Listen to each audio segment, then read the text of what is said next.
ये कहानी है सुभद्रा की। सुभद्रा गांव में रहती है और उसका बेटा अखिल शहर में। वो वहां एक मल्टीनेशनल कंपनी में जॉब करता है। सुभद्रा का बेटा अखिल अचानक से शहर से उससे मिलने गांव आया था। बेटे को देखकर वो बहुत खुश हुई और फिर से वही शिकायतें उसकी शुरू हो गई जो हर माँ की होती हैं। कैसी शक्ल बनाकर रखी है तूने, कितना दुबला हो गया रे तू। अरे खाना पीना ठीक से खाता नहीं है क्या? बहुत काम करवाते हैं क्या ऑफिस वाले? अरे माँ कहाँ दुबला हुआ हूँ, वैसा ही तो हूँ। पता नहीं यार माँ की आंख ऐसी क्यों होती है, उसे अपना बच्चा दुबला ही दिखता है। तुझसे तो बोलना ही बेकार है। सुन, तू हाथ मुंह धो ले, मैं तेरे लिए आलू के पराठे बनाकर लाती हूँ। सुभद्रा रसोई में जाने लगी तो अखिल ने अपनी माँ का हाथ पकड़कर उसे सोफे पर बिठा लिया और कहा, अरे माँ ये सब छोड़, मुझे तुमसे कुछ बहुत जरूरी बात करनी है।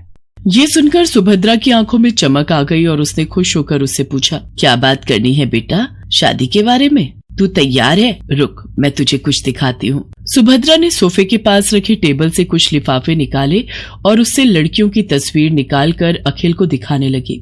बोल, कौन सी है तुझे पसंद? अखिल ने उन तस्वीरों को बेमन से देखा और माँ से कहा, माँ मुझे इनमें से कोई भी पसंद नहीं है। क्या बोल रहा है तू?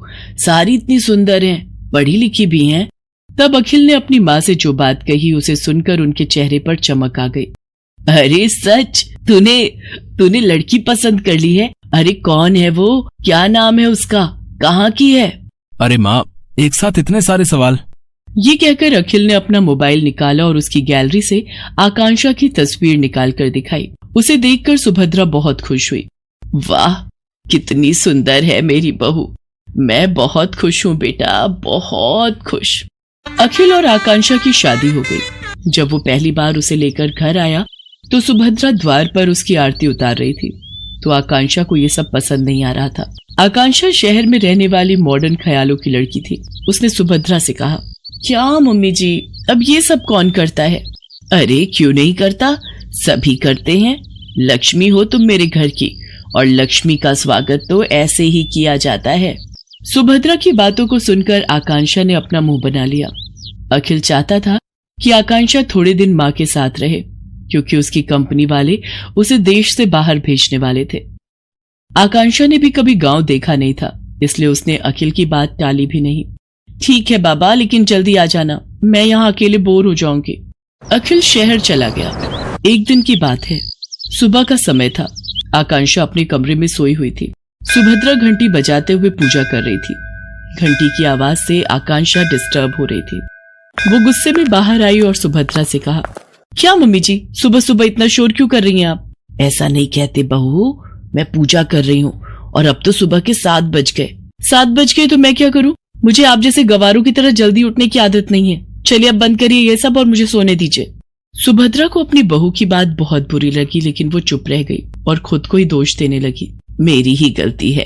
अरे वो शहर की है, वहाँ लोग देर से सोते हैं, देर से जागते हैं। मुझे इस बात का ख्याल रखना चाहिए। आकांक्षा ज्यादातर समय या सोकर बिताती या अपने दोस्तों से बात करके।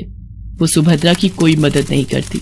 एक दिन वो फोन पर बातें कर रही थी और सुभद्रा अपने बैल को चारा दे रही थी, तो अचानक उसका बैल जोर से रंभाने लगा। अरे क्या हो गया, क्यों गुस्सा कर रहे है तू? मैं आ तो गई खाना देने। हाँ ठीक है, मैंने आज थोड़ी देर कर दी।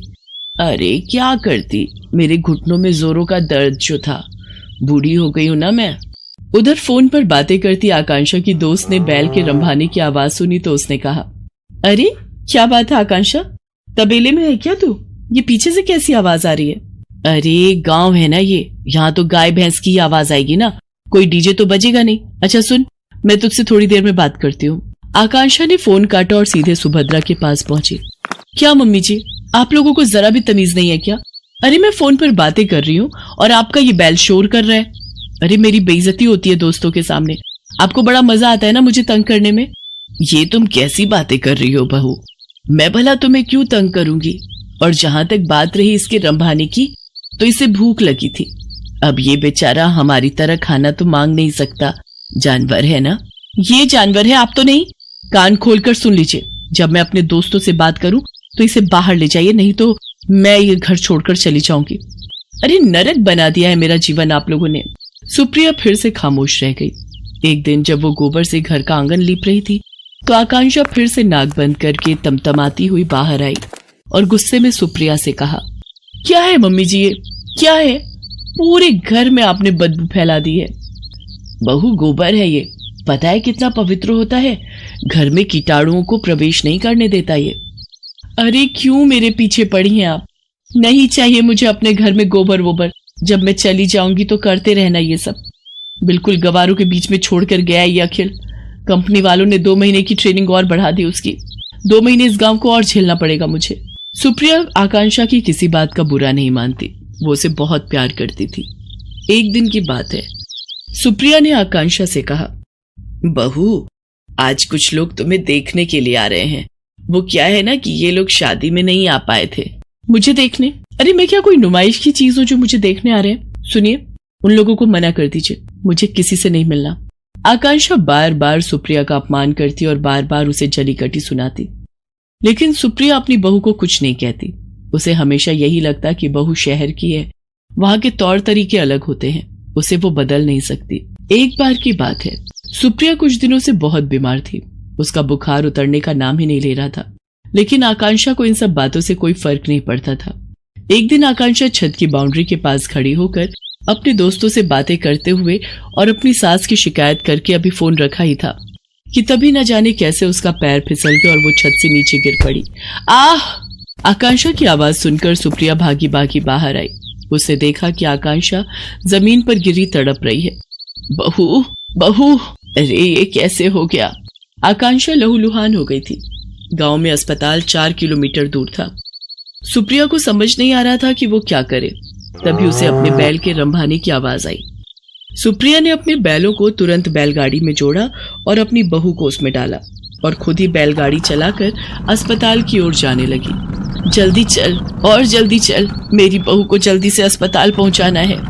दोनों बैल पूरी तेज गति से भागने लगे। कुछ देर बाद ही वे सभी अस्पताल पहुंच गए। आकांक्षा की गंभीर हालत देखकर डॉक्टर ने उसे तुरंत एडमिट कर दिया और उसका इलाज शुरू कर दिया। कुछ देर बाद डॉक्टर ऑपरेशन थिएटर से बाहर आए। अब आपकी बहू की हालत में सुधार है। अगर आपने उसे लाने में जरा भी देर की होती तो कुछ भी हो सकता था। जब तक आकांक्षा अस्पताल में रही, सुप्रिया न रात को सोती न दिन को। वो सारा समय उसके सिरहाने बैठी रही, उसकी किसी भी जरूरत को तुरंत पूरा करती। आकांक्षा को पता लग गया था कि सुप्रिया किन परिस्थितियों में और कैसे उसे अस्पताल लेकर आई थी। उसे अपनी हर पुरानी बात आज याद आ रही थी और उसे पश्चाताप हो रहा था। माँ जी, मुझे माफ कर दीजिए, मैंने आपके साथ कितना बुरा किया, क्या नहीं कहा आपको, लेकिन आपने मेरी जान बचाने के लिए क्या कुछ नहीं किया। मेरी गलतियों के लिए माफ कर दीजिए। अरे कोई गलती नहीं की तूने, तू ठीक हो गई बहू, बस मेरे लिए यही सबसे बड़ी बात है। तभी आकांक्षा को बैल के रंभाने की आवाज आई। वो उस आवाज को सुनी रही थी। तभी, पता है तू यहाँ बीमार है तो मेरे दोनों बैलों ने भी खाना पीना छोड़ दिया है। वो अस्पताल के बाहर ही खड़े रहते हैं। सच कहूँ तो वो ना होते तो पता नहीं मैं तुम्हें कैसे अस्पताल लेकर आती। सुप्रिया की बातों को सुनकर आकांक्षा की आंखों से झरझर कर आंसू निकलने लगे। वो बाहर निकली और बैलों को गले लगाकर उनसे भी माफी मांगी। आकांक्षा बदल गई थी। उसे गांव अच्छा लगने लगा था और सुप्रिया में तो उसकी जान बसने लगी थी।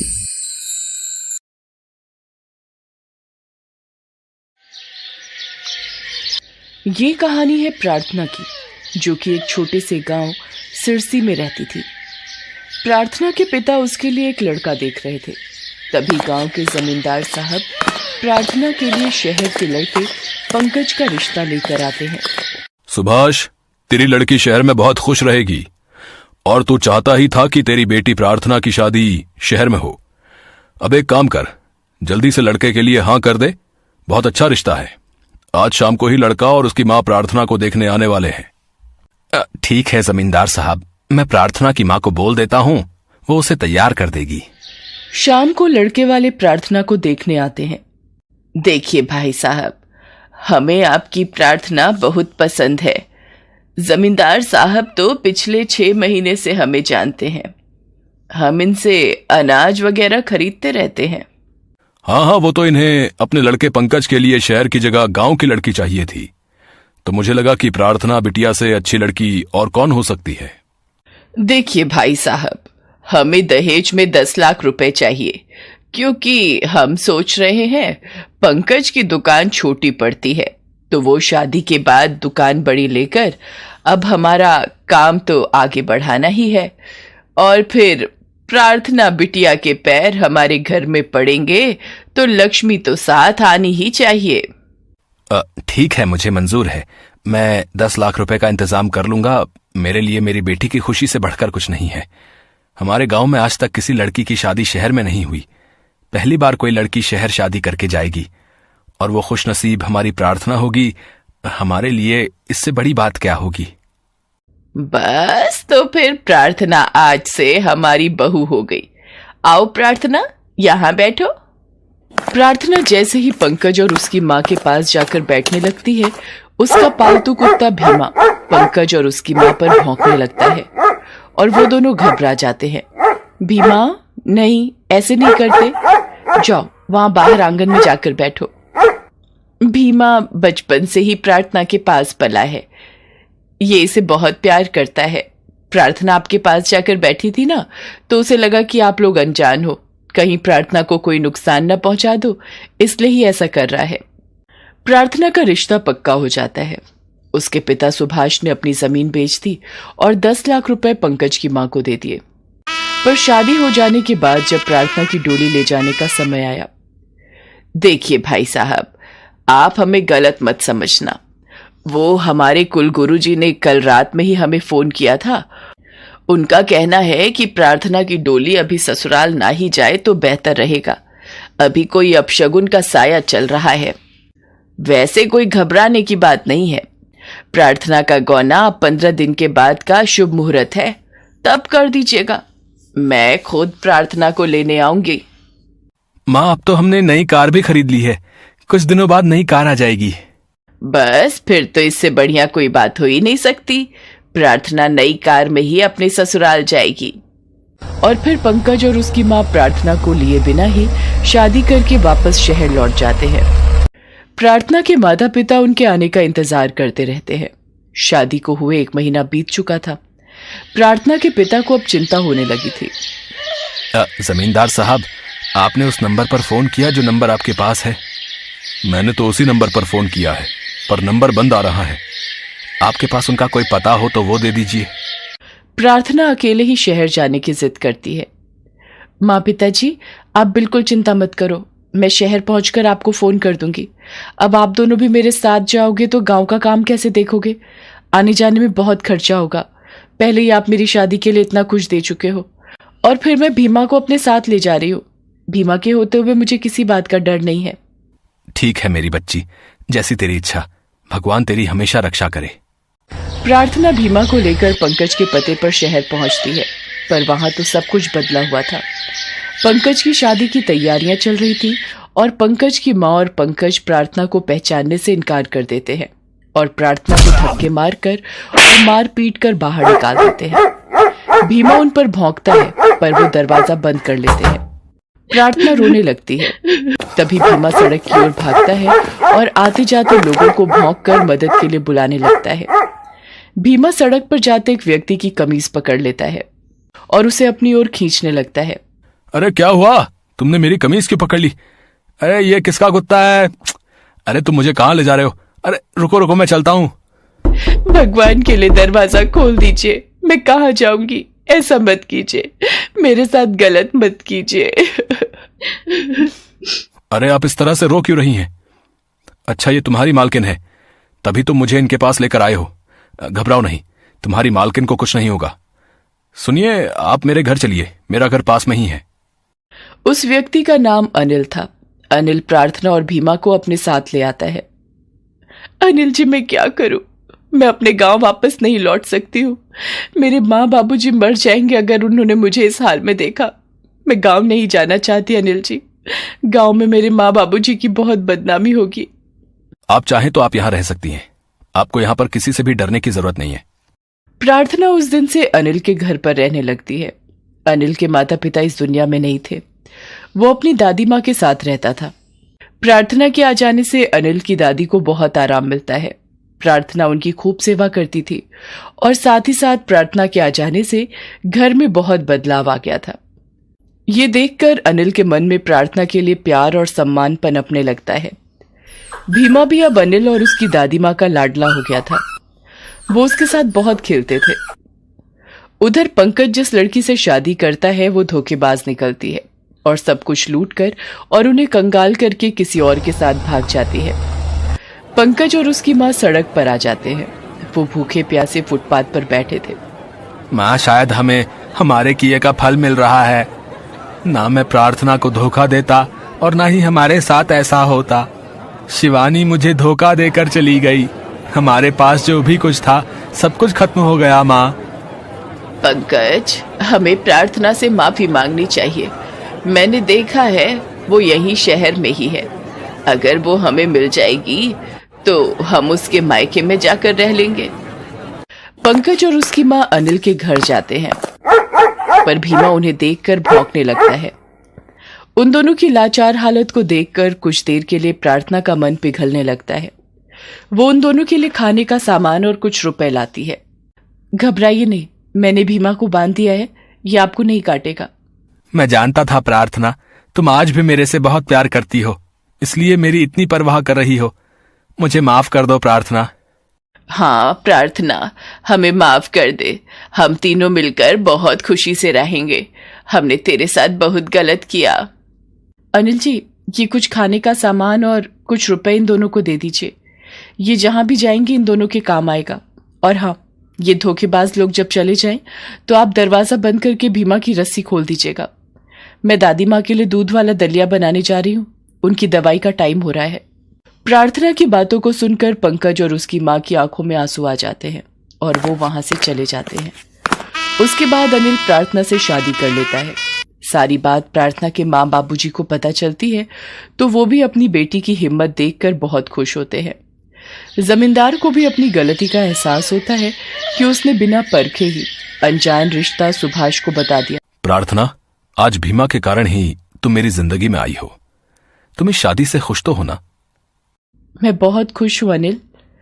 प्रार्थना के इतना कहते ही भीमा अनिल और प्रार्थना की गोदी में आ जाता है और दोनों उसको प्यार करने लगते हैं। Thanks for watching.